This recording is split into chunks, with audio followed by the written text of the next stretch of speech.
Hey, good morning, everybody. Pete Turner here on the Break It Down show. Lisa's getting her AirPods turned on so that we don't have any echo, and we're going to have a fantastic conversation. So while she does that, I thought I would check in with y'all and just say, hey, thanks, everybody, for getting on the Break It Down show with us. We dig it. We're going to talk culture today. That's one of the things that Lisa and I are pretty passionate about. In particular, we're going to talk about the idea of the Great Resignation and what that means for businesses as they try to look. We're always trying to fight employee engagement. So let me see if I can hear Lisa. Okay. Hey, Lisa, throw some words at me. Hey there, Pete. Glad to be here. Yes. And then if you would, I'm going to point at the camera and you're going to say, this is Lisa Jackson and you're watching the Break It Down show. You ready? Do it. Hey, this is Lisa Jackson and you're watching the Break It Down show. Yeah. This is what we do. I love that we can be live on LinkedIn. It's one of the best upgrades to the show because we get to talk professionally about things, and folks who are professional get to hear about it. And look, we talk a lot about emotional intelligence, right? It's a lot of people saying like, I'm an empath. I don't meet anybody that goes, oh, I'm crappy at that, right? And so that kind of gives me an idea that, hey, maybe we're pushing that too hard. I also don't hear a lot of people talking about cultural intelligence and how one or an organization struggles to create and shape these things, especially without a guide like you, like me, the other people that are out there that do this stuff. I mean, David Livermore is probably the biggest name in the industry, but culture is not something. Look, I always say culture is omnipresent. It's like gravity. It's there, always taking an impact on what you do. And if we don't take it seriously. And I would also say that emotional intelligence is subordinate to cultural intelligence, because if you're good culturally, then you can really have a chance to compete when it comes to culture and what it does to your business. What are your thoughts on that overall thesis? So that's a very interesting posit that you would say emotional intelligence is subordinate. I think if you've got a workplace, whether it's a team of 5 people, 3 people, or 10,000 or 100,000 people in an organization. And by the way, I'm a big believer that team cultures are the power engine of any organization. So it isn't really possible to have a company culture that's the same for 100,000 people or even 10,000. That, you build culture at that team level, and the tone is set by a leader. And if a leader doesn't have that ability to tune in to other people's experience and show empathy, I think you're right. Culture still exists. So it's just whether it's functional or not. Yeah. And I would say this is why I think it's subordinate. And I'm prepared to be wrong on this. It's subordinate because if your culture is poisoned, the emotional intelligence is irrelevant because you're not getting to the root of that problem. So many of these problems are cultural problems, like the vaccination conversation that we're having. If you are emotionally smart, but it disagrees with your culture, you're not going to convince someone who doesn't want to get a shot that they need to get a shot. You can do things that are culturally insensitive and dismissive, like present numbers, present legislation that forces. And this is, by the way, just so everybody understands, I'm not for or against vaccination in this. I'm just talking about when you take these approaches into a cultural group, the ones that want to get a vaccination are already there. They're already there. So you're trying to move the immovable. Right. And if you use emotion, well, okay. But I think if you focused on culture and then brought in emotion where it needed to be, I would suggest that you're going to more reliably get to where you want to get to. I'm just thinking about that. I'm pausing on that because I think that's right. I think if you have an organization that has set a tone of toxic leadership from the top, and that can happen through a founding CEO who had a certain point of view that business is business and the people side of it doesn't really matter. You're just hired hands. And then there's a lot of yelling and screaming and abusive behavior that goes on in that culture. I don't think that the people who bring that type of perspective of people do deserve to be seen and heard and valued are going to stick in that culture. So that is exactly, it's a self-reinforcing thing. And then it also, but I think, as we move into the conversation about the Great Resignation, which I also call the Great Reset, there's just a level setting that's happening in our society on both sides, the employee side, the employer side. And I think that what that's pointing at is that these types of leadership that were generationally appropriate when I was starting my career, and you can tell I'm seasoned, right? I'm not the young millennial kind of employee.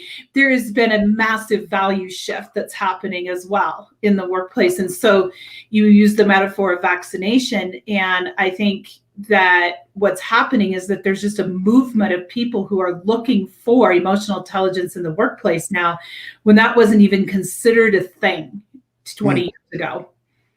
There was still pockets of people who wanted, but just wasn't as widely accepted as a truth that people deserve that, as well as people are, it's not even just a deserving thing, they're voting with their feet. And right. There's a lot of people in this, I guess, in the work age range, and the sort of the age range in which they are prioritizing work or career, who are looking at very different options than the traditional career. And, some of that has to do with freelancing. Some of that has to do with, I'm just going to do contract or gig work until, I have enough money in my bank account, and then I'm going to quit working for a while and take sabbaticals. There's people who are in the workplace that are demanding sabbaticals, from work. And so there's all these different needs that I think are happening and competing with one another. And it gets really tricky in leadership, Pete, because it isn't like a simple yes or no, do I take the vaccine or not question. Right. It really gets to employers having to really put a very important question on the table, which is, what is our, we call it culture, but what is our point of view, and what is our position on the people side of our business? Where are we going to put our stake in the ground with that? And that and what's tricky about it is there's a lot of employers who I think give lip service to these values that we're talking about people-centric values and emotional intelligence, but they do it because they know they're supposed to, not because they really believe that those are important or that they value them themselves. It's sort of lip service. And I think that's coming to a head. There's a lot of disingenuity that comes out of that, and people are reading that. Disingenuity. Yes, I like it. I want to spend a little bit more time on background here, and I think the vaccination conversation is a good one, because it's problematic. And again, I'm gonna attack a little bit on the emotional intelligence folks. It's one thing to say you're an emotionally intelligent until, and this is where culture comes in again, until you receive emotions that you're not willing to process and disagree with you, and you're like, well, damn it, why won't you go get this shot, right? And then we lose that ability to culturally navigate through this. And me, I've said this a lot, and the people in the audience have heard me say this, and it's a little bit hard to understand, and I honestly struggle to explain it, but affect beats effect every time. And if you want to change culture, if you can't design an affect that works, and that's response to stimuli, then you're going to have a problem in terms of creating the culture that you want, because emotion is an accelerant for cultural design, I would say. The thing with that I want to bring up and have you talk about a little bit is if you put out a bunch of numbers and posts and condescending language, and I'm saying condescending because that's the affect that's created, right? If you create condescension in your message, it doesn't matter how many messages you put out to get a vaccination. If people are receiving, if the emotional response to your stimuli is F you, I'll never do it, you condescending, you don't create the culture that you want, and you're missing the emotional cues and getting the affect part wrong. So it doesn't matter how many messages you send out. If you continue to post about, like you think about the government's response here in California, and look, we've done a good job here, right? We're going to give you free lottery tickets. United Airlines, you might win a lottery and get free airline ticket. We don't want it. We don't want it. We don't want it. You're getting this response that says no, no, no, no, no. And if you continue to put that message out, You're not going to change that because you haven't dealt with the affect part of the equation, which again, I think that goes back to the challenge on the emotional intelligence. Not that it's not important, but we have to be able to be willing culturally to hear an alternate emotion to the one that we think we're listening for. Yeah. And that's the crux point of emotional intelligence, isn't it? Empathy. Why is it that you don't want to get the vaccine? And the tone of how you ask that question and the way you pause and actually sit back and listen has everything to do with the response you're going to get and the effect that you're going to get. And I think that plays out in every realm of leadership. The vaccine is kind of a loaded topic right now because it's so polarizing. Yeah. But even in just day-to-day work, why do you need to leave work early? And that can play really different than, let's talk a little bit about why this is an urgent need, and then whether we can accommodate the urgent needs that we have, within your, that's an empathy approach rather than why do you need to leave work early? I don't get it. Yeah. And, I think that what's at play here and what's at stake here is that I've been watching a lot of webinars on this topic, the Great Resignation, what it means, and it is somewhat of a pent-up demand issue. So during COVID, turnover really declined. It took a giant dip, right? And now that things feel like they're softening, things feel like they're opening up, and it's not over, but there's a feeling that the end is in sight. You're seeing a pent-up demand for me making a choice to do something different is exploding. So there's there's different statistics that are quoted between 50 and 75% of people say they're looking for a new job this year. And so, but I think it's a effect, as you pointed out, to this overarching power disparity between the employee and the employer. And that reset is employees saying, I'm taking my power back. Because face it, in the generation that you and I grew up in, Pete, that the people who took that position and said, I'm going to empower myself, I'm an entrepreneur, so I made that choice and I made great sacrifices for it, as have you. And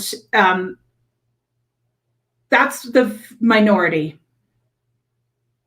of our generation. And what you're seeing is, I think, a trajectory of, we raised our children to have a voice, to be seen, to be mattered, and they're standing up to this power struggle and power dynamic in the workplace. And that's where I think that employers should be paying attention and not just throwing money at the problem. No, this is great. I'm glad we finally brought the conversation over to the Great Resignation, because I think these things are important. We've just gone through a couple of decades of organizations redefining what an employee is, what kind of value they can create. And we've seen a whole lot of offshoring and mass terminations or layoffs, or whatever you want to call them. And that's compromised the integrity of that. Hey, we're about family here, and you're part of one team. And you're like, well, my buddy Jerry just got cut loose and walked out with a cardboard box, thought he had a job yesterday. Yeah. And so I think we've realized that this path to go somewhere, it's easy to look around and be like, I'm discarded here. I'm not valuable. Right. I'm next. And that I think feeds into this Great Resignation thing. I had this great image. I was trying to figure out what image to put in for our chat today. And what I put together is people are losing their minds trying to push a $15 an hour minimum wage, and people are losing their minds on both sides of the equation. So I put up a proposed budget for someone that makes $22 an hour, and it's shocking how little money $22 an hour is. I mean, your budget, this is adorable. Your budget for rent is not even $800 at $22 an hour. So when an employer comes to you and says, we're going to pay you $15, you're like, that's not even half of what I need to make as an adult, with like a little kid, whatever, high school kid, whatever, right? But an adult, transportation costs in this budget were $300. I mean, that's a couple tanks of gas. That's 3 tanks of gas on my truck, right? $100 a tank. All of a sudden, I can't get around. $300 a month for food. that's going to make me go, this isn't a viable path. I'm not even making $22 an hour. I'm making 15 and I get to 22 and I'm still going to be, I mean, this is how many years down the line is that? I'm still going to be broke and you're going to be beating me up saying I'm not good enough. That's going to make me say, you know what? No, thanks. I'll do this on my own. I can't hear you. I'm going to, let's see here. I can't unmute your mic. Can you hear? Nah, I can't hear you. Reset your mic, maybe. Gotta love modern technology. All right. While you try to get your mic connected, it'll come on and it'll let you know. Just try to change your mic to your laptop mic if you can.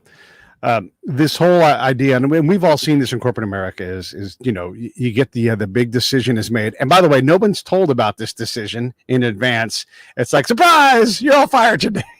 But we have this great package for you that's going to make transition easy. Is it? Is it going to make it easy? These things are hard. Can you talk now? I think you can. No.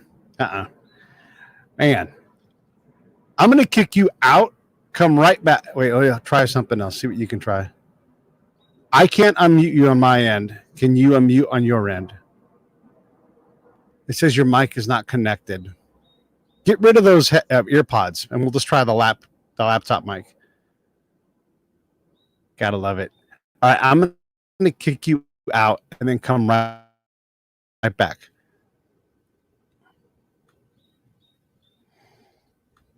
All right. I kicked Lisa out of the studio. Anyhow, so I guess the idea behind this great resignation thing is as we try to figure out what to do and how to get employees engaged, we have to understand that we have freedom now. We have the gig economy.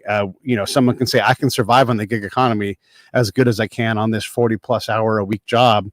I'm not going to do it. Another thing that we've talked about in general is it looks like your microphone's back on. Okay, I'm going to share what you talked to. You're the expert, not me. So, okay, I'm not sure what you were just talking about. So, well, I was talking in general, about the mass layoffs that have gone on for 25+ years, and then the fact that I'm not even making $22 an hour. There's no way I'm surviving on this budget. I'm going to pull that budget up just so it's here as a graphic. But talk a little bit about that and the freedom that comes from inability to earn money. Right, and so much of the conundrum around that is that the job. So over the last year and a half, we have proven that many jobs can be done remotely, and I always believed that to be the case.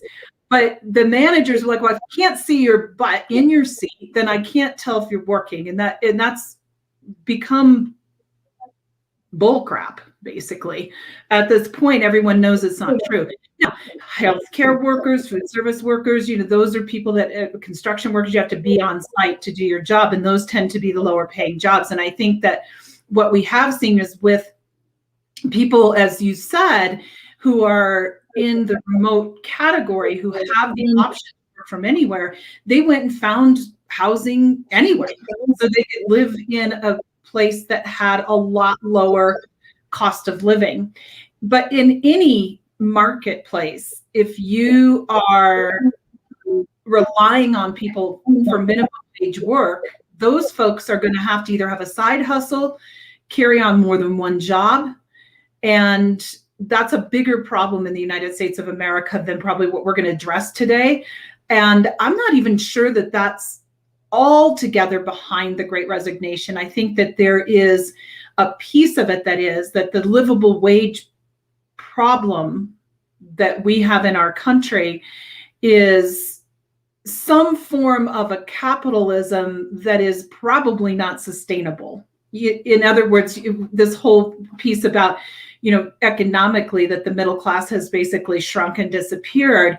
That's a bigger problem than I think what employers feel like on an individual basis they can solve for. But you're right. That's the mentality of the person who's having to figure it out. If I'm making $22 an hour and $800 a month, as you pointed out, in rent, that's not going to that's not going to get me in where I live in Denver, Colorado. That is not going to get me my own place. And there's no way I could ever buy a home on that. Right. So, and so, and there's a lot of things that come out of that might be good. So I have two children, age 27 and 24. Both of them have always lived with other people in homes where there was 4 people sharing the rent. And that kind of community living is not a terrible thing, right? There's this kind of mentality our generation had that if you didn't have your big 3,000 square foot home, you were a failure. But then you're isolated and there's no way neighbors ever talk to each other. So there's some social dynamics at play there, I think, with the housing part that may end up playing themselves out in favor of more social connection. But I still believe that we come back to, why are people resigning? Why are people leaving their employment? And so you've talked a bit about the loyalty not being a two-way street. There's a huge mindset issue among the younger generations. They don't have any loyalty. And I was listening to a webinar this morning on this topic, the Great Resignation, and loyalty. It was really interesting because when you think about loyalty, I know you probably have your own very specific, powerful views on loyalty and what it looks like. And in the workplace, are you loyal to us as employees? Is the employer loyal to you? I think that's a very loaded word and in a very loaded concept, because loyalty, when you look at it from a family standpoint, it's that I will go above and beyond and do whatever it takes, right, to support you, to be a part of this family, to, it's more, I think, thought of as a family value. And this webinar was saying, I think it's an insult for an employer to call us family, because when push comes to shove, if they're in a difficult financial situation, as you just pointed out, as an employer, what do? Chop. They do a layoff. And they keep it a secret from you. They don't say, hey, we're having tough times, we're going to have some layoffs. Is anybody interested in, like getting out of here early? Or is anybody, now they just surprise you. They're like, surprise. Exactly. And that has been talked about quite a bit in this wake of the pandemic. There were a handful of employers who did say to their folks, hey, either we have to lay off 20% or everybody has to take a salary cut. Or they even further entered into this is the amount of money that's going out the door that we can't cover. What solutions can we come up with? And then you'd have employees stepping forward and doing voluntary pay cuts. And that was happening. Granted, it was happening in smaller companies for the most part, that have a little bit more of a we're all in one space or building kind of cultural dynamic, so that they could have those conversations sitting down with their people. But it is really a funny topic, loyalty, and what is it really to in the workplace? So a CEO comes to you and says, hey, we really want to we hear what you're saying. We want to improve our loyalty to a person, as a company. We want to do a better job of this. How do we can you even reliably do it? Can you create that affect when someone's like, yeah? Because I think more and more, look, we're looking at an 8-hour workday and saying it's not really 8 hours. That's really, for me, it's 11 and a half that I'm gone from the home, and then I get home and I'm exhausted. And so my leave time turns into TV time, and I'm just not, you're not paying me enough to do that. And by the way, don't ask for 1 minute more than 8 and hit the gate, because I'm barely doing this right now, right? If I can find something where I make less money and have more freedom, I'm gone. I mean, I think that loyalty is hard to create a contract, a mutual contract, true mutual contract, reciprocal contract around loyalty when your goals are different. And, so if you come back to the family metaphor, in the case of loyalty in the family, the goal is to have this safe haven of a place and a group of people where you are always accepted for who you are, potentially. That's one goal. I'm not saying it's the only one. And in the workplace, the goals are misaligned. So I think loyalty in the workplace can be achieved if it's defined clearly in behavioral terms. So what does it actually mean to have loyalty here? It does not mean that either side can't terminate the relationship. It means that we will be kind about it. It means that we will be willing to engage in whatever those behaviors are. I'm just throwing out, I'm sort of a little bit hesitant to throw out too many definitions, because I think that loyalty means something different to different people. But in the workplace, I think it means the loyalty is the contract around we have sharing a common mission here. And we're all loyal to this mission, which has a beginning, middle, and end. And so, if I have, but in the end, it's a free agent world. There is no such thing. I mean, non-competes are almost indefensible in court today. That's right. Employment standpoint. And so I think the loyalty has to be more of an earned concept, in which I go through hard times as an employer and I show myself to be caring toward you in that regard, and caring toward, as this webinar this morning pointed out, and I just so resonated with it.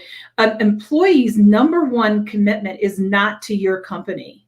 It is to their family and to their own personal needs. So if my mom is sick and you tell me I can't have leave to go take care of that, I mean, there are laws in our state now for that. But if you tell me I can't do it, I'm gone.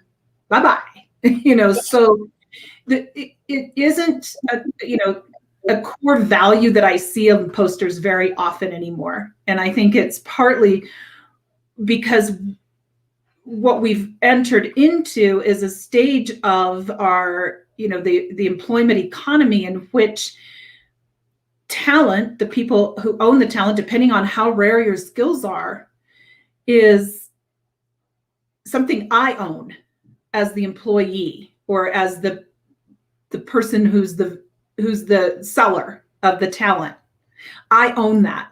I don't any longer have to beg for that talent to be bought by somebody. And the more that your skills are developed in a direction that people demand and want, the more that is true. Freelance economy it's not all it's cracked up to be. There's a lot, as that goes along with that in terms of other costs. You're going to spend a lot, even just the reality of double FICA, right? You're paying double Social Security, you're paying both sides of it. But it is a freedom. And that's what people want today. They want freedom. Let's stop. I want to talk about this specifically. I'm going to bring up a graphic here. As I was trying to define the image, I think the budget captured it for me, but you look at the message here. All I need is a beach and Wi-Fi, right? And this is a young lady in Tulum, Mexico. Okay. A digital nomad. And there isn't an image like that for corporate America. Mm-hmm. There's no oh man, this is going to be great. You're going to have your own cubicle. You may be able to put pictures on the wall, but you had better put our own published documents up on the wall too, so we see that you're playing the game right. And and there is no image that compares to that. Like you said, this person is withstanding a lot of the challenge of freedom, right? And they've moved to Mexico in this case, and they're like, well, I know in Mexico it's going to be tropical and wonderful. I have a lot of people there who are expats, and my rent is going to be $400 a month. Yep. So all of a sudden, I've just cut my living costs in half, but I'm also not employable to a Denver company that needs me to be on site. Sorry, that's not going to happen. I'll take what I can get on my own. I don't know how a corporation competes with that reliably for someone who's willing to go be a digital nomad. Exactly. And I think that's the real risk that large companies are facing right now, is the talent. Maybe they haven't really fully grasped the weight of what is coming around this, because something like 60% of people said that if my employer demands I come back to the office, I'm quit. That's not even just I'm looking for another job. Right? That's really truly I own my choice now. And that's a very scary proposition if you are a senior corporate leader, and especially if you're over the HR, the talent recruitment part of the business, a lot more flexibility and choice is going to have to be part of the equation over the next 20 to 30 years. The digital revolution has been building for 30 years. And I remember reading a very interesting book called Navigating the Badlands. It was written by a woman back in the early 2000s who was a thought leader and futurist. And she would go into big companies and do future strategic planning. Sorry, I'm forgetting the name of this. It's a very specific type of long-term strategic planning, thinking out 10, 20, 30 years for her clients. And there was this think tank they formed out of this, of different thought leaders across spectrums of the, they have, she formed this think tank out of people who were anthropologists, who were sociologists, who were economists, right? So they covered the whole gamut of the spectrum of points of view. And they studied what is going on right now. Things are not playing out, and this was in the late 90s, the way that they used to in business, where our plans don't seem to hold water anymore. And so they formed this think tank, and they actually, I always have actually said this, that history is the best informative. The future, in terms of studying the past, is a really, really important benchmark for being able to predict the future. And so they went back, I believe, to the dawn of writing, which is 4,000 years ago, and studied and found 8 disruptive innovation periods of society. And of course, the last one would be the first industrial revolution, that you could basically say was most of the 19th century. The digital revolution, each one of these massive transformational, what disrupted every part of society, was really crumbled during that innovation and rebuilt. And the people that rebuilt it were not the people who were in power.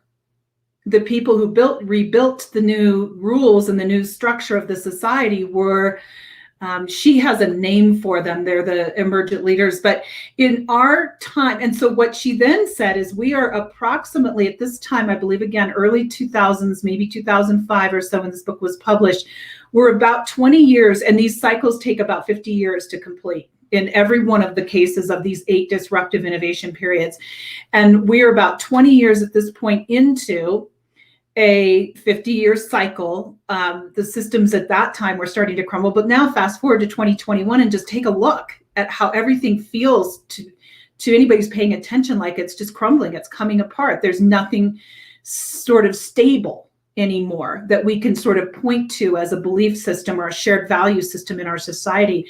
And I just found that a really fascinating concept, and that the digital revolution, now we're about 30 some years into this cycle, we're going to see the younger generation coming into power, millennials coming into power in corporate America very soon. And to me, that they're going to change the rules. They're going to change the rules of work. And so I hope some of them are listening to this, and really accepting the mantle of that power. And we don't have to do things the way that we used to do them, but you still have mostly baby boomers occupying the C-suite in corporate America. And so it's like, what do you mean you want to work from home? That just means you want to sit around and watch Netflix all day. And the younger generations are like, that's not how it works. Productivity didn't even take a blip, during this pandemic. I worked my butt off. I just did it on my terms and my time. And I gave you the same result that you needed. Yeah. And I got my laundry done while I was at work. And maybe that says something about the productivity you thought you were getting, not you, but the C-suite thought they were getting with their people when they were at work. Yeah. And realize just how hammered. Look, if you live in the Bay Area where I grew up, and you have to live in Vacaville, there are a million residents between you and your workplace that you have to swim through to get to work, right? I'm not even exaggerating. They're all in cars on their stuff by themselves. Yeah, and someone will say, "Well, take the bus." Like, yeah, and that's not. I don't have 4 hours to get to work, right? And so I get there, and I'm hammered dog crap by the time I get there. Maybe I learned some French on the way. Maybe I just zoned out, And then I'm looking forward to that in the back end. So now I'm going to adjust my day, and I'm going to come early and work out, and I'm going to stay late. Now I'm at work 10 hours, and it's like, these things aren't sustainable in the modern time. And I guess I would add to this Or too. necessary. They're not only necessary, you should not necessary. Why would you put your people through that if you really value their needs? And that's part of what I think has been missing, is that the corporate feels like our needs trump yours, and they're not aligned, right? They are not in alignment. And also because employership is so transactional now. You were talking earlier about, like, I don't need to give you 2 weeks. I remember when I worked at CDW, my boss looked at me and said, I don't understand how to motivate you. Because I didn't care about getting like the booze cruise after hours. I'm struggling to keep my head above water financially. I'm working hard. You see my numbers. I'm not missing out on these things, but I'm struggling. You want to understand, you want to threaten my existence at a company with a job that asks too much of me and doesn't pay me enough. I can replace you. You're replaceable. And that's really, and this is 20 years ago, right? So when you look at employee now, there's even more telecommuting and ability to work digitally away from somewhere. There's really very little need to be doing accounting at the office or HR. There are so many HR functions that can be done remotely. So how do you now, if you're going to adapt, right? The corporate CEO is like, yeah, we want to do a better job of this. We're going to adapt and we're going to do more digital stuff. How do you now create a corporate culture? I mean, when everybody's so dispersed, I mean, that's the other conundrum, right? Yeah. Well, and culture is just how you do your work. So the team, as I come back to where I started at the beginning, the team is the central unit of a culture. And so you can still create and do still have a cultural element, even though you're working remote and you're coming up on Zoom. You bring up a very interesting point that I don't know that I have the answer to this, but I spent a lot of my early career was developing in-depth expertise in nonverbal communication and a particular body of work called neurolinguistic programming. And I have sort of a bias around how human beings connect that came out of that body of work, that it has pheromones, mirror neurons, all these kind of very technical terms about how human beings actually connect, develop relationship, develop rapport. And so I think there still is a hybrid model that is going to serve companies best by having certain events where they bring people together, certain kickoff events where, I've talked to people throughout this pandemic who feel burned out, who feel isolated. So this is the other part of it, that they don't have that social connection. I'm like, I just started this job 3 months ago and I've never even met my teammates. And that still feels weird to us, that we would live in a completely digital world. So I think there's got to be some attention paid to that happy medium and really looking again at the team's purpose or its mission and what it's trying to accomplish as the foundation or starting point for determining how do you create a proper social structure for the mission. That's kind of how I look at it.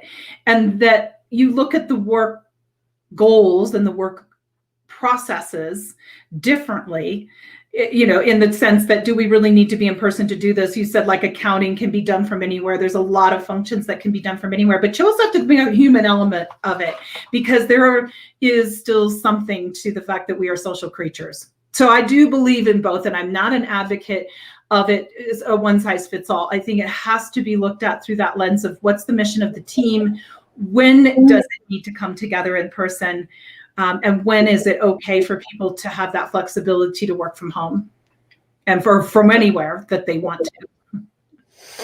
Yeah, there are so many things to discuss within this, and I love that we're having this conversation. But this idea of the Great Resignation, let's go back to the financial side of it. Right now we're going through this global pandemic, and as much as most of us are sick of it, it continues to rage on. I mean, there's a story every day of a medical system being overwhelmed or approaching max capacity. There's just people getting sick, and there's look, we're not just on the Delta variant, we're on the Lambda and climbing. And now there's a whole different variant that appears to be even more deadly. And maybe it doesn't break out, maybe it does. Yeah, it's like, this isn't stopping anytime soon. So we have this confounding factor that goes into all of this.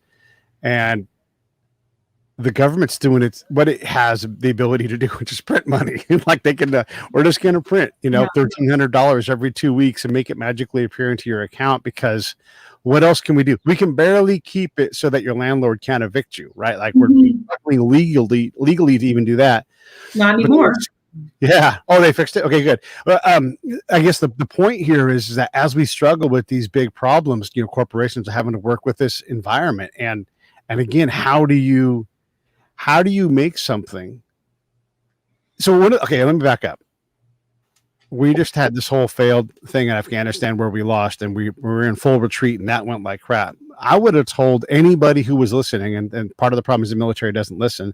Hey, we had lost this thing a long time ago because we weren't creating governance. We weren't creating a self-sustainable military. This was going to collapse because we didn't handle the cultural part right. We had no idea what their goals were. We had no idea how they made decisions. We completely ignored how much religion mattered. And these things, I think, are transferable to the marketplace, not only for the employer, but the employee. How do you set yourself up? So if I was to be interviewed, and that never happens, but if I was to be interviewed by a corporation and they wanted to consider me, they'd better be, as much as I'm supposed to be prepared, they'd better be prepared. Because I will ask questions, because I want to understand exactly what we're getting into here, because I don't want just a job. If I'm going to do this, I'm going to do it hard, and I'm going to pour a lot of effort into this, and I have to believe in you. And I think we too often at this as a one-sided interview, but I don't, and that's probably why I don't ever get hired for anything. But I will work like a dog, but I'd rather do it for myself. So you're really going to have to convince me that this is worth my time. Yeah. The social contract of lifetime employment is gone. That went out the window with the pensions. And so now that if you think that you hold all the cards as an employer, that's going to create a certain limitation on your ability to attract talent. It doesn't mean that won't happen. Some companies have such a reservoir of, or they have a monopoly on their city or whatever it is. I just read something very interesting about this today, that Nike, if you haven't heard this, just closed their office in their Seattle corporate office for a week, with the express purpose of, please, they said to all their employees, don't work, spend time with your family, refresh yourself, take care of yourself. LinkedIn, thank you for the broadcasting tool for us today, did the same. And there's a whole host of companies that are coming on board with that. And so I think that what we're starting to see again is that we go back to the mutuality of the relationship. Anytime that you have a one-sided relationship and where one party benefits more than the other, it's not sustainable. So I do think that you make a really important point, Pete, that people should be coming to the table now as employees or as prospective employees with, how will my well-being be taken care of by you? Here's what I'm going to work like a dog, as you said, or like a really hard, whatever that looks like. I'm going to give you my all. And that's been the expectation from the get-go. And there's this mindset from Taylorism, back in the 1920s, that people are lazy and don't want to work. People want to do what makes them feel valued and valuable. And we all have, I suppose, maybe different physical and emotional capacity for hard work, right? So there are some people that just are born that way. My daughter's one of them. She's a hard worker and always was. My son was like, how little can I get away with and still meet the goal? And then, if you look at it from a school, and neither one of those, by the way, is bad. They just were different. But there has to be that feeling of my well-being is important. It's not any longer a one-way street. And I think, to me, if there was one thing that I would suggest from a culture standpoint that organizations should and must do in this time, it's to invest in developing leaders for a new era. To invest in developing leaders who have those emotional intelligence skills we started with, the ability for empathy, the ability to help people see a broader vision than just do your job, the ability to check in and be genuine. And number one at the front of all that is people who want to lead others. Because there's a lot of management right now by virtue of the fact that we have built an economy and a corporate system that is based on the only way that you get a bigger paycheck is by being promoted into management. And that has promoted a whole lot of bad managers and leaders. They don't want to manage other people. But it's only pathway, right? Performance. So changing that game is, I think the rules of the game is one of the most important. The work I do, I help, culture changes. You referred to with the Afghanistan, that was about imposing cultural values onto a system. Changing culture is really about allowing the new values to emerge that are already in play and desired, but the power structure has not allowed them to be. Can I add an option C for that? I would say if Corporation A can accomplish its goals through the existing cultural paths, why change them? Right. And that was a problem in Afghanistan. It's like, exactly. Well, they need to adhere to rule of law. They have rule of law. You don't like it, but they have rule of law. So now, given this new dynamic, how do we accomplish, legitimizing a court? Well, we don't know how. Well, then let's not do that. Yeah. Right. I mean, I think that this great resignation is forcing the hand of a lot of companies to change and it's not actually just this digital this particular pandemic that has created an opening for a lot of people to re-examine what do I actually want to do with my life, and that's what a lot of people are doing. But you also have the added fact that corporations themselves are being forced to change through the digital revolution. So, and that's a complex topic, probably a different, interview than what we're doing today. But that digital revolution is advancing, and so the cultural change has to happen there, which is sometimes brought companies kicking and screaming to it. Other times people are choosing it. There's certain industries like the technology industry that are leading with it. But everything is digital now. You just go to anywhere and you expect to be able to have an interaction. You buy things online, or you expect to be able to swipe a credit card and not have to talk to anybody. It's just an expectation that the world is digital now, and there are more cultural changes that are happening in the wake of that than in this more recent event of the pandemic. And I think it's just compounded the onus upon companies to figure it out. I can't imagine how difficult it must be to be an HR leader in this day and age, honestly, because, you really are caught between a system that is, maybe trying to evolve or doesn't care about evolving, and the people who are, right. And you're sort of in the middle of this, and it must be intense. Yeah, I've lived in tents, and a little pun. Hey, so there's a thing I'm curious to, and this is a reset or the resignation adjacent, but I think it feeds into the pool that we're dealing with here. Is we take someone? Well, we'll take me, because that way I don't have to talk about anybody else. I am in effect unemployable. One of the things was at CDW when I worked there, and this is a massive corporation. The last CEO I know that worked there was hired from United because he knew how to take us to the next. I mean, this is a big company, and every person I know, and they went through a churn rate of about 90+% to figure out who was going to stick. Every person I knew and was friends with went on to other places.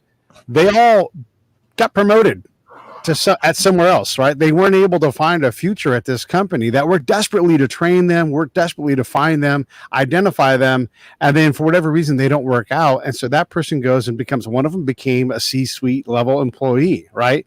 Well, boy, wouldn't CDW, right? Yeah, for somebody else, right? So So we have this problem of talent leakage. And then when talent shows up, so we'll go back to me again, right? I show up, it's Pete. I've got incredible experience. You would say, how is it relevant? Well, I mean, spying is sales, spying is reporting.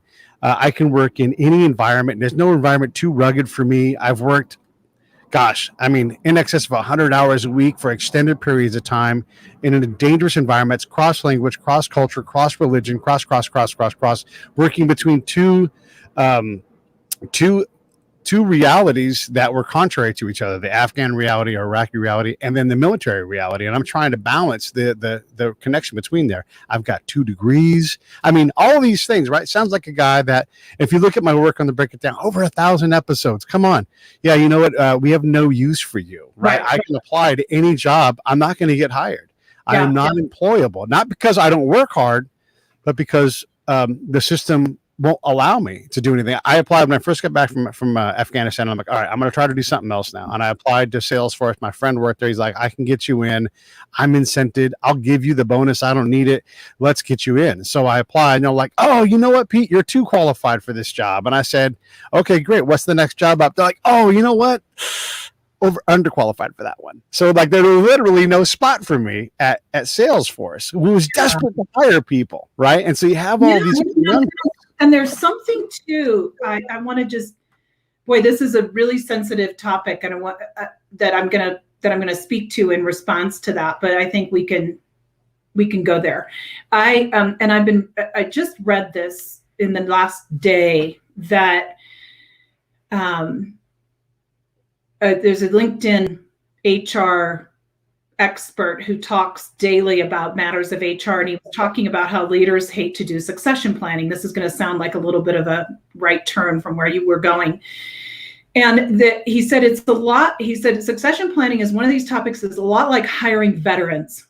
Everybody says, every single person in a leadership roundtable, in a boardroom or whatever, will say, yeah, we're all about hiring veterans, but then they never do. And That's right. They actually not only never do, but they only give them the crappiest jobs. And, and he went on to talk about culture or succession planning, the similar. Nobody wants to actually figure out the leadership pathway in an organization. So I think that some of what's happening is there are these predisposed mindsets that happen in recruiting, that if you don't fit a certain profile, if you have one of these red flags that we decide, or, this person's going to flip out on PTSD or whatever the mindset is that has people in companies not hire vets, that's something that I think we're going to see change in the next 10, 20 years because of necessity.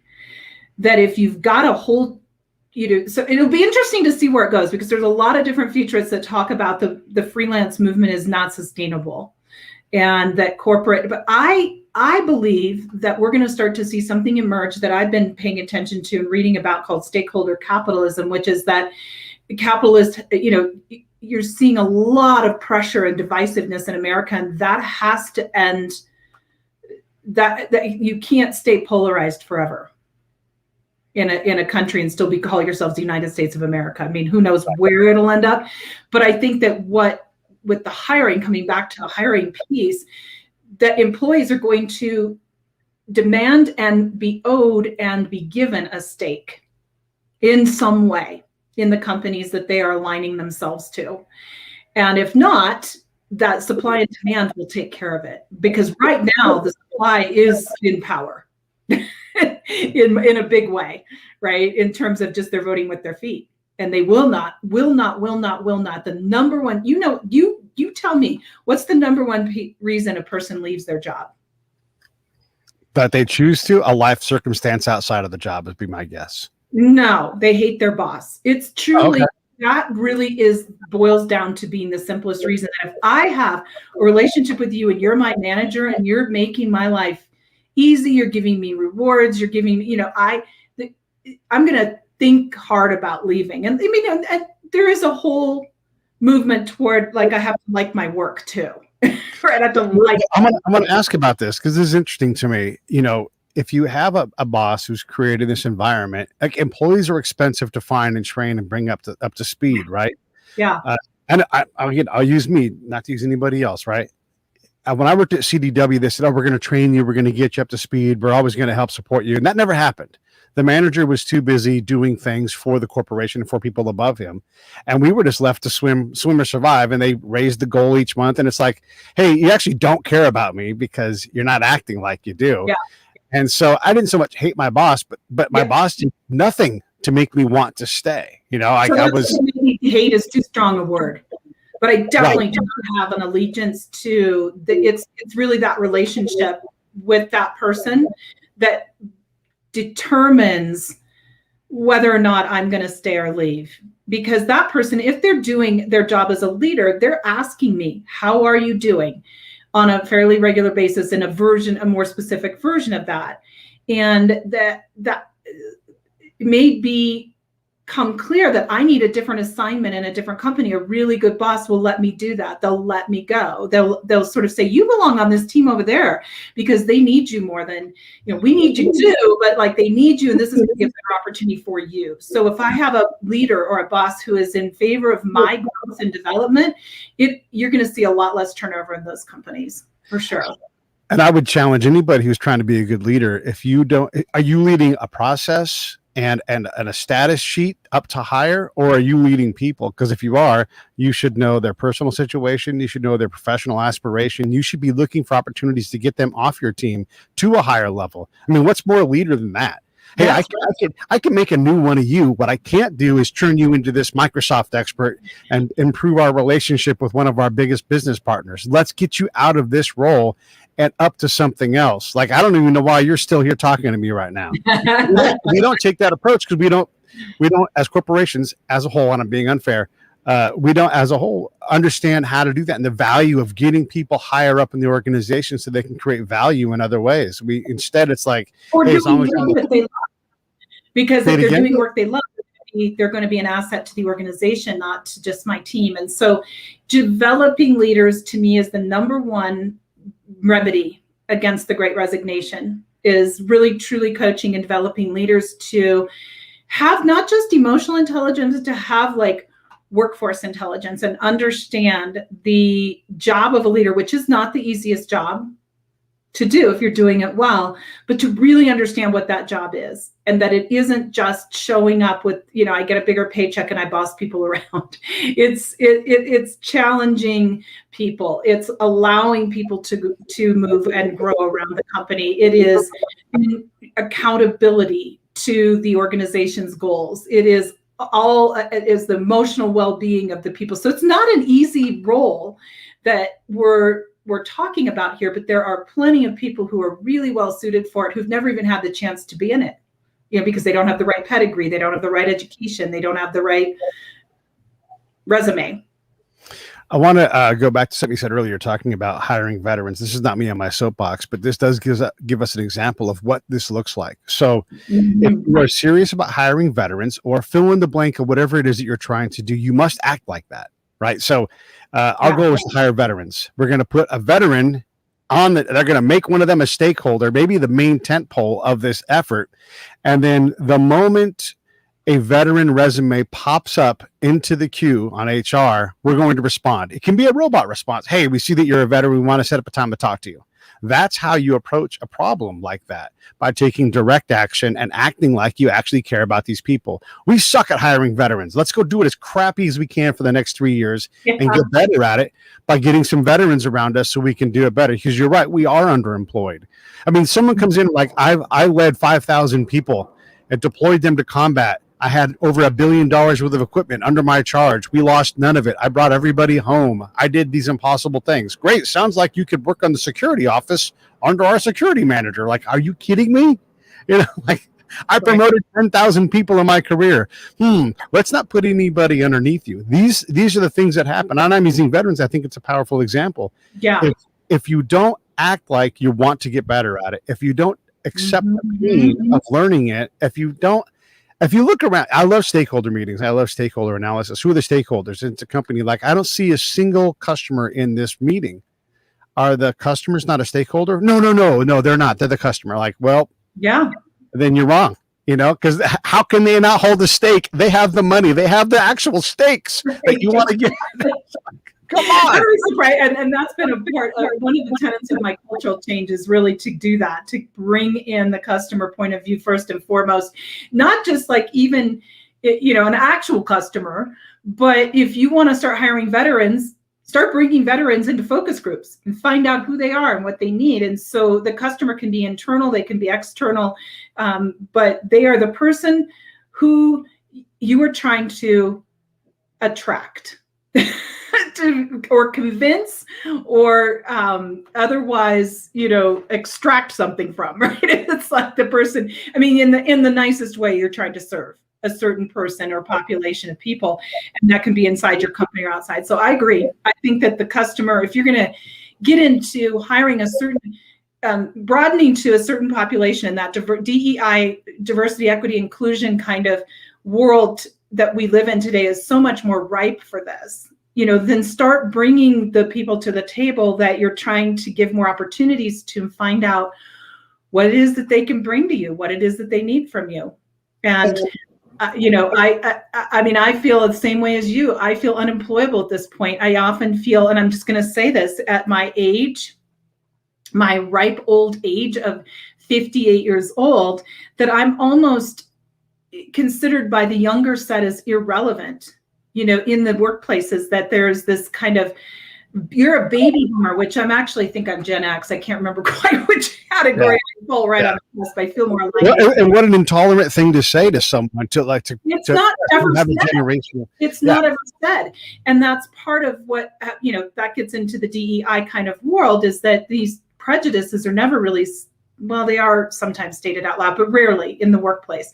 They're just these very, very limiting mindsets. And so I do think a lot of what you're seeing on the supply end, on the talent end of the equation, is people who are saying, I'll take charge of my own destiny and my own career.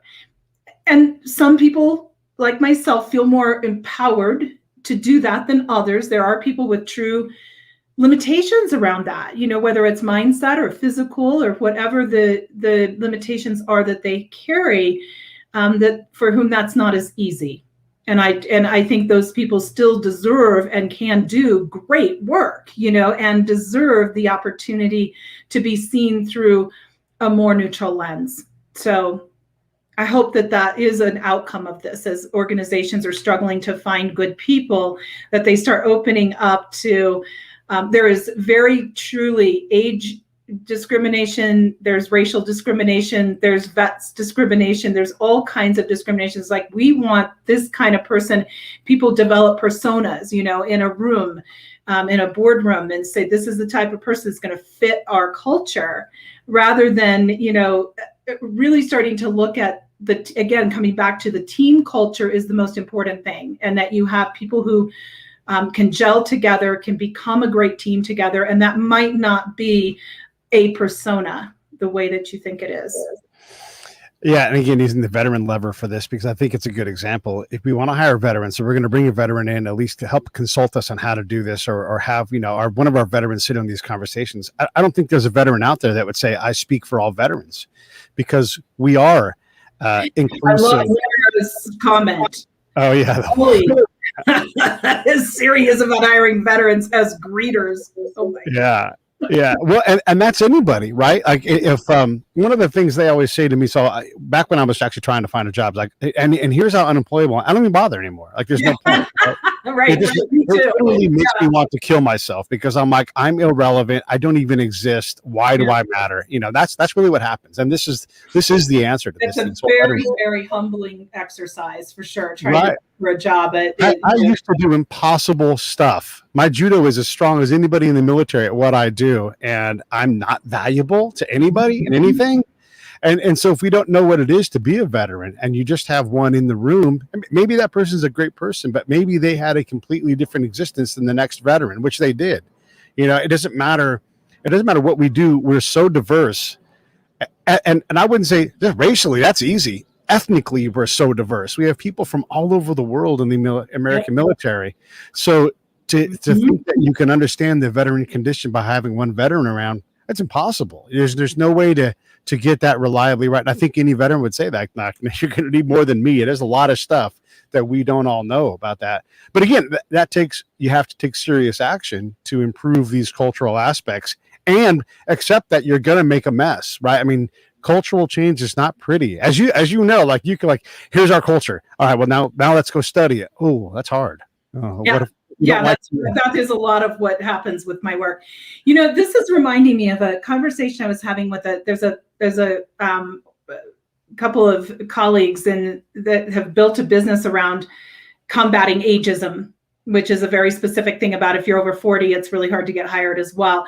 And we had this whole conversation. I had posited this, let's do sometime, I don't know, a YouTube video or something on what if you chose in your hiring process to do it like The Voice. Blind auditions, right? So you're just auditioning people based on whether or not they can, you come up with some work sample, right? Some way in which, whether it's a series of questions or some way in which a person can demonstrate, right, whether or not they can do the job. And then you do blind auditions. You literally can't see the person. All you can do is hear them, or maybe it's a work sample that they provide. You don't see a resume, which are really not, I think, the best tool for introducing someone at this stage of the game. But I thought, and we just went off on that. We had such a good time talking about that. What would change in the recruiting world if you did auditions like The Voice for jobs? You hire really different people. I often say that, with all these organizations that help veterans get jobs, I often say to them, okay, first off, what do you expect to earn? Well, I've got a secondary degree, 20 years of experience, and I live in Orange County. I expect to make 6 figures. Yep. Well, then we're goofing around. Let's just be honest, we're goofing around. Because if a company wants to hire me with my pedigree and they want to pay me $35,000, that's not a good fit. They don't value me, and I promise you, I'm not going to value them, right? So these are things, your eyes open for another opportunity, constantly. Right. And so, we've been talking for over an hour. I don't want to keep you for too long. Sarah's really on it. Every group is comprised of individuals, and this is a concept that organizations love to ignore. Right. Well, we want the stakeholders here. Yes. Yeah, and we can do this again, and we should. So I don't want to keep any longer. And I actually have a kickoff for a project that I'm going to start soon, so I have to go do that. Well, thank you for entertaining this really important conversation about the times that we live in, and the Great Resignation is a big thing. So by the time this actually airs on your podcast, it'll be interesting to see how it's playing out. Well, it's out. It's live. We were just live to LinkedIn. We're live on YouTube. Okay. And so if anybody wants to get a hold of Lisa, corporateculturepros.com. That's the best way to grab her. Yeah. There's so many more things I want to say. I love the idea. I'm just going to say this stuff anyhow. If we go a little long, it's fine. If I always say, if a company, just put me in front of the CEO. And if they don't think I'm valuable, let me do a live audition. Here's what I can do. Here's the kind of things I've done. And if they're not enraptured and going, wow, we can use a guy like this, then fine. I'll walk out and I'll never apply again. And this is your one shot to get me. But you have to open the door. If your door is not open, and I'm telling all corporations right now, your door is not open wide enough. Robert Coombs did, and we talked about this yesterday when we were chatting on the phone. Robert Coombs is a guy, he's got a job now, but he wanted to leave the nonprofit sector. He was great at his job, highly skilled, had built a very successful nonprofit, built a fantastic team. They didn't need him in there anymore. He's like, I want to do something else. And so he tried to find a job, couldn't find one. So he's like, I'm going to build a job finding robot. And so he did. It started sending out resumes for him and custom cover letters. This guy's this good, right? And here's what he learned. Listen, corporate America, listen to HR people. No one's reading the cover letters. No one's reading the resumes. Yeah, His robot proved it. He specifically tuned it. He's like, let me test this theory. And there's a whole episode with him. Robert's awesome. So you're not listening. Your door is not open enough. You should be overwhelmed with people that you're like, oh my God, look at this great candidate. Look at this great candidate. And if you're not valuing the candidates that are out there, and you're creating this great resignation. Because the person that's reading the cover letter, the resume, is either a bot, or if they're a human there, know that they have to check a certain set of criteria for the person upstream that's going to hire. And there's just not a lot of openness in those steps in between. That's if they read it. bringing that forth, because that is truly opening up your mind to the kind of person that can contribute in ways you never even imagined, is probably the biggest promise and hope I have out of this stage of our country in terms of hiring and keeping and retaining amazing people. You just haven't seen what amazing can look like yet, for sure. And I think you are amazing, Lisa. Thank you so much for coming on the Thank show. I'm going to push this button. Stand by for 1 second. All right. Hey, thanks for watching the show. I really appreciate it. Right here, you can subscribe. Please do that. It makes the show grow. Hit that notification bell so you know which incredible guest is coming up next. Down below is the PayPal link. You can put a small subscription in. That is an enormous help. All that money goes right back into the show. And then right up over here are the next episodes you should listen to, curated by yours truly. Thank you so much for watching the Break It Down Show.